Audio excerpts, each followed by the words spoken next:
Good morning, everyone, and welcome again to week 12. Let's get rid of that glare. In this message, I'll talk about quizzes and integrity first, followed by this week's assignment, when I'll review the information you've actually already been given. Let's start on a little bit of a somber note so that we can then move past it into the good news. Unfortunately, as I grade quizzes from last week, I see that academic integrity violations, cheating, and lack of originality continue to plague the class. I will be in touch with some of the high schools about this week. Of course, this is not representative of the whole class by any means. So many of you are doing an amazing job of turning in original and individual work, and I am so proud of you. Nevertheless, this message does impact everyone. You know, I have to say that this is something that's very personal for me, so this is a bit of a difficult message to deliver. Sometimes I understand that a lack of originality might represent personal challenges for you, things you're going through, lack of understanding, and so on and so forth. But if that's the case, touch base with me so that we can figure things out together. Please understand that violating academic integrity rules will never make things better. In fact, think about the message that it might send to a professor or an instructor.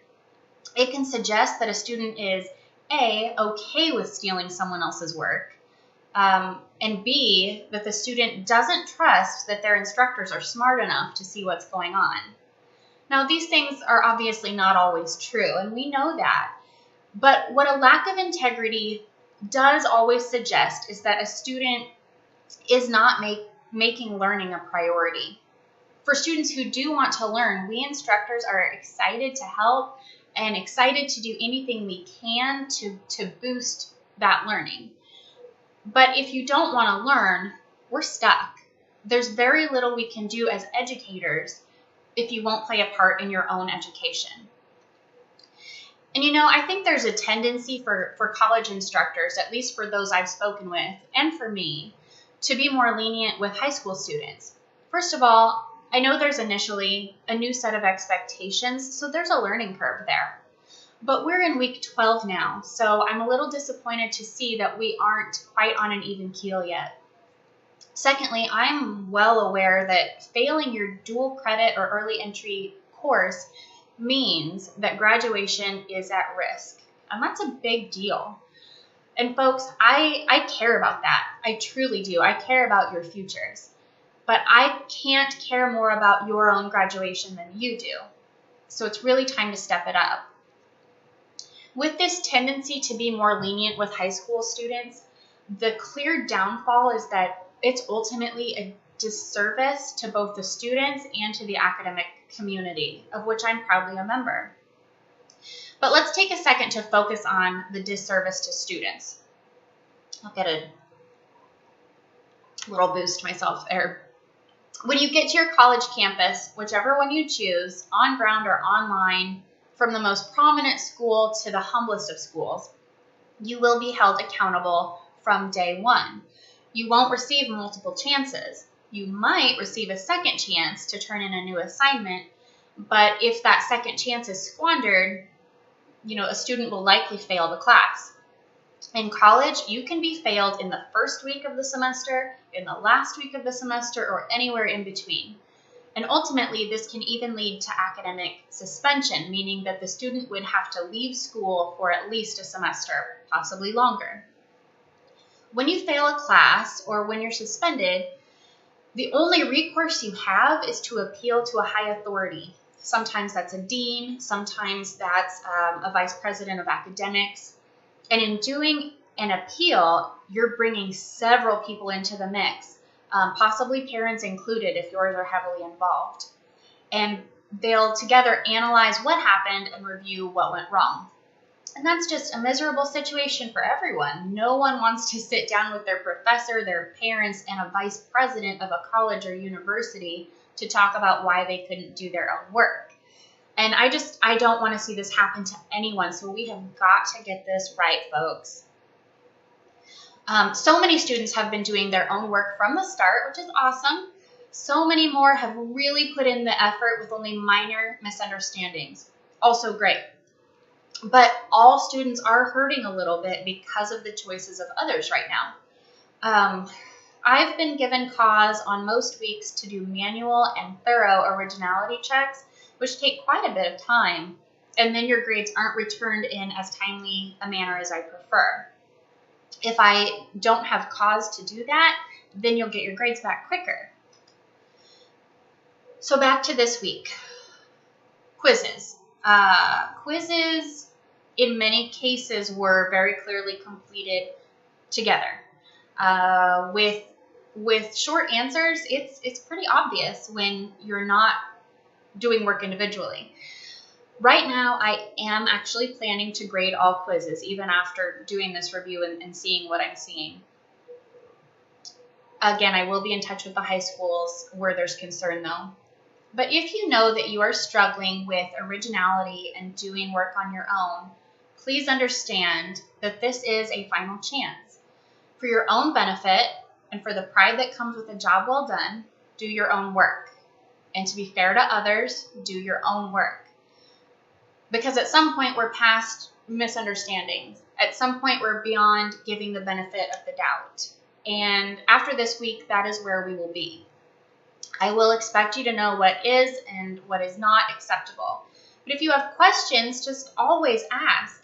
I have a few students who regularly apologize for sending me questions, but I love getting their questions. I say this so often, but things get lost in translation, so let's make sure we're on the same page. Now, for a very quick but super unpleasant note, there will be stricter consequences moving forward. If plagiarism or lack of originality is evident in work from weeks 12 through 17, not only will that particular assignment earn a 0 grade, but the final course grade will be lowered by 1 full letter for each incident. So, for example, if a student's final course grade would otherwise be a B-, but plagiarism was discovered in a week 13 essay, the final course grade will now be a C-. Please just let me know if you have any questions on that at all. Okay, now we are at a stopping point. So if you've read the week 12 headlines, the main announcement, and if you're comfortable, you won't necessarily need to listen to the rest of this message because it repeats most of the information in that post. But I like to give and to hear messages verbally personally. It's just really easy for our eyes to skip over things when reading, and I think hearing the words can often be a lot more effective. Okay. Let's talk about week 12 and how to write a comparison. In this message, I will focus on drawing successful comparisons specifically for a paper like this one that requires creative and critical thought. So let's start by throwing out the old ideas and preconceived notions, and let's start with a blank slate. We've all been through the compare and contrast process many times before at different levels of complexity each time, but ultimately there's always a goal at the end. And this time the goal is new and distinctive, so it's really important that each student gain a clear understanding of what that is and how to reach it. Again, if something is unclear, be sure to ask. It's easy enough to create a list of similarities and differences, but we don't want to take the easy route. This is about critical thinking. One of our primary purposes in this class is actually to practice critical thinking techniques, so ultimately, I don't want to read a surface level list of similarities and differences, or similarities or differences. Glossing over a list of things won't result in new or exciting ideas. So I'm asking you to dig deeper. Let's explore this a little bit. Instead of taking a broad look at 2 things, your goal should be to zoom in on the details. We're not comparing apples and oranges. This is not a simplistic comparison, so it shouldn't be treated that way. There is a lot going on in a movie, at least in a good movie, and there are a lot of things going on in the movies that were assigned, in each one of them. So I know that you've got a lot to work with. And in an effort to cover the important bits, you could easily list a dozen things without being able to say anything important about any of them because you have a limited amount of time. So instead, you should endeavor to magnify certain details. So don't cover a ton of things. Cover just a few points using great care and paying attention to small details. It's not important to lay out everything that happens in the stories, and in fact, I specifically don't want you to do that. You are not writing a synopsis or a summary, so please keep that in mind. That's really, really an important thing. First, consider some of the significant themes of your film choice. What themes jump out at you? What are the most important or interesting concepts or messages? Did you learn anything? Did you have an aha moment where something just clicked and there was some clarity for you? Did something about the film make you think in a new way or see things from a new perspective? Did it reinforce something that you've always believed? What about the movie gave you all the feels or made you feel some kind of way? I can't pull those things off, and I don't want you to in your paper either. Next, consider the kind of comparison you want to make. Keep those favorite themes in mind, though, when you're thinking about this. Do you see clear comparisons between the film and reality? Does another movie character come to mind? Does a novel or a plot of a novel or a character in a novel jump out at you? Could you place the movie side by side with another one to highlight a critical point? Just brainstorm, get super creative, and run ideas by me if you're concerned about them. I'd be glad to look at anything and to consider any ideas that you have. Now think about your overarching purpose.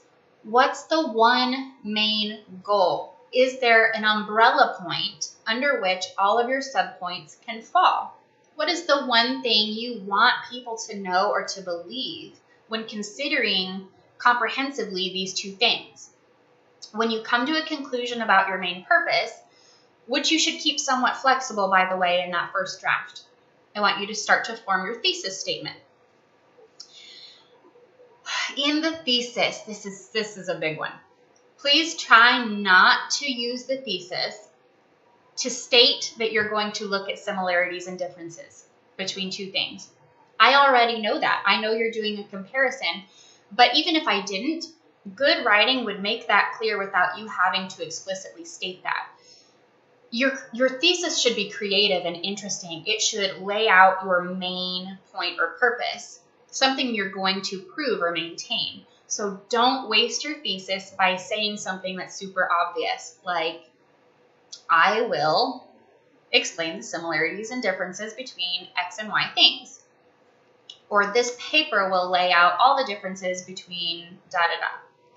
Instead, as a reminder, I want you to focus on identifying the main point of your comparison. Please go ahead and look at the week 12 headlines, that main post, and look at those thesis examples. You know, of course, this is just a few. These are just a few examples of who knows how many ideas you could come up with. So don't rely heavily on these, but you know, just let things marinate. Read through these and get some ideas. Finally, narrow your list of points down to a few things that will effectively support your main idea. You could, for example, focus solely on a few similarities that comprehensively prove your point. Alternatively, you could look at a couple of differences, and then you could show that the differences ultimately lend themselves to the one big similarity, which shapes your whole point. You have so many options here, and as you read through the chapter, you'll see that you can do various things, you know, point-by-point comparisons, subject-by-subject. You can do a mixture of these things. Take a look at it. Make sure you understand the different options that you have, and as always, just ask questions when needed. In your conclusion, be sure to revisit your main points in a fresh, original, totally new way. Don't just repeat something you've already said verbatim or even in a similar way. Make sure that you kind of rehash your main point by saying something new. Try to end with something that's memorable or powerful or conclusive. So, takeaways. 1, pick a theme, a concept, or an idea from the film that you chose. 2, brainstorm and get creative. Think about how you want to compare a piece of your film to a piece of another film, a piece of a novel, or life as you know it, reality, the world today. 3, write your flexible thesis statement. Remember, your thesis should not state anything like, I will compare, or this paper will demonstrate similarities and differences between XYZ things. First of all, remember not to use personal pronouns like I. Collective pronouns like we are okay though. But instead, think about an exciting, interesting, or creative point that you will prove or maintain. Don't use your thesis to tell us something obvious, because your thesis is like your one thing, the one thing that really shares what you're all about in terms of this subject. 4, decide on a few main points that support your purpose. Focus on the details. Explore, dig deep, think critically, and ask yourself tons of questions. Why? What's going on here? Remember not to simply list surface level similarities or differences. And do not spend a lot of time on summary or synopsis. If you need a little bit of time to explain what's going on in a confusing situation, that's okay. But don't spend a lot of time on it again. That will detract from the comparison, and it won't demonstrate critical thinking or your own ideas. And 5, write that powerful conclusion. Of course, after you're done, you're going to want to go back. First of all, let it sit for a little bit, and then go back and revise and edit, but give it plenty of time. Give it a lot of thought. Don't rush to submit this paper. You have time. If you need somebody else to read it first to make sure that all of your ideas make sense, that's okay too. And be flexible with their opinions, and especially in the discussion where you're asking a question to lead to a better paper, take those suggestions to heart. You may not ultimately agree, but at least consider them. But again, and I can't say this enough, if you have questions, just ask. I'm here for you, and I am super excited to read all of your ideas. Have a great week, everybody.